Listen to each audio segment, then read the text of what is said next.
si on veut faire 2 ou 3% de croissance, il y a des mesures structurelles, de moyen terme. La France fait partie de tout ça, et donc, elle doit aussi faire ces mesures structurelles. Alors, est-ce qu'elle est en train de les faire ? Alors attendez, c'est quoi les mesures structurelles? Les mesures réduire le coût du travail, par exemple. C'est l'amélioration de la compétitivité, et on sait bien que dans la compétitivité, il y a un facteur hors coût, il y a un facteur coût, et il y a un facteur coût dans le coût du travail, et qu'à court terme, le coût du travail est trop cher en France. Est trop cher en France. Bon. Et donc certains disent, voilà, Pascal Lamy, quel socialiste. Non mais écoutez, ça... Non mais on le lit mais bien sûr, quel socialiste aux yeux des socialistes français? Je l'ai dit, et je le redis ici volontiers, parce que vous êtes toujours socialiste. Je suis d'accord avec 95% des sociodémocrates de cette planète. Et ils sont d'accord avec moi. Simplement, il se trouve que la plupart des 5% restants sont en France. Bon. Vous êtes très dur avec la classe politique française de gauche, d'ailleurs. Je suis désolé, c'est une réalité. Demandez aux SPD allemands, aux partis socialistes suédois, aux démocrates américains, aux travaillistes néo-zélandais ou australiens, ou britanniques, nous sommes d'accord sur l'essentiel. Je vais poser la question, Bruno, autrement. Est-ce qu'il y a une politique de... Est-ce qu'un gouvernement... Laissez-moi finir là-dessus. C'est important. Les pays en Europe qui sont les plus compétitifs sont ceux où il y a le moins de chômage. La compétitivité n'est pas l'ennemi de l'emploi, contrairement à ce que pensent beaucoup de Français. Quand on parle de compétitivité, les Français comprennent on va faire des licenciements. Bon. Regardez les chiffres. La compétitivité est un instrument de l'emploi. Donc il vaut mieux des petits boulots à l'allemande, il vaut mieux ceux où il y a le moins. Il vaut mieux des petits boulots à l'allemande que le chômage. Là-dessus, c'est vrai, je fais probablement partie d'une minorité au Parti socialiste. J'ai suivi, par exemple, bien qu'étant à l'étranger la semaine dernière, pas mal ce débat, par exemple, sur l'ouverture le dimanche. Bon.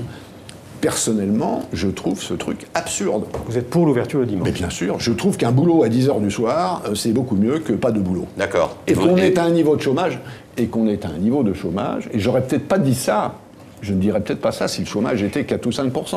Mais quand le chômage est à ce niveau, et qu'il est en train de gangréner la société française, alors il faut accepter de changer un peu les idées qu'on a. On a bien entendu ce que vous avez dit. Je crois que la France est en train d'initier un certain nombre de ces réformes. Simplement, c'est lent et, disons, la dose est pour l'instant modeste. Regardez, par exemple, ce qui a été fait en matière de retraite. Ce qui a été fait en matière de retraite va dans la bonne direction. À mon avis, c'est encore insuffisant. Par exemple, quand on voit, par exemple, ce qu'est aujourd'hui le modèle allemand, ouvrir et réguler. Est-ce que vous trouvez que c'est ce que les Allemands ont fait, ouvrir, mais ils ont plutôt quand même dérégulé, avec des jobs précaires qui permettent certes d'afficher un taux de chômage très bas, mais avec une augmentation de la précarité dans la société et un nombre de travailleurs pauvres, appelons les choses comme elles sont, considérable. C'est juste. Ce qui fait que les statistiques sont tout à fait présentables. Non mais vous avez raison, il y a des travailleurs pauvres en Allemagne, mais ils ont un job. Et la question... Si vous voulez, la question politique... Des jobs à 400 €. Hein. Ils ont un job. Chez moi en Normandie, je connais des gamins qui ont 15 ans, dont les parents n'ont jamais bossé.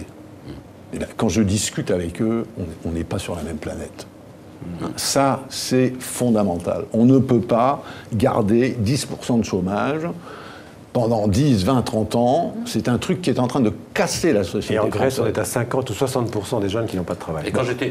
Et donc, je voulais là-dessus, je crois qu'il faut prendre ses responsabilités. C'est un choix entre Karim vous me demandez mon avis, je vous le donne. Moi, je pense qu'il vaut mieux des petits boulots à 500 € que pas de boulot du tout. C'est ce que je pense. Et moi, j'étais en Allemagne pendant les élections, et il y a des commentateurs qui disaient, en fait, c'est un système qui délibérément exclut 15 à 20% de la population qui vivent dans des conditions misérables pour permettre aux 80% restants de vivre confortablement. Mais est-ce que vous croyez que les 10% de chômeurs français qui n'ont pas de boulot, ils ne vivent pas dans des conditions misérables? Bon, alors...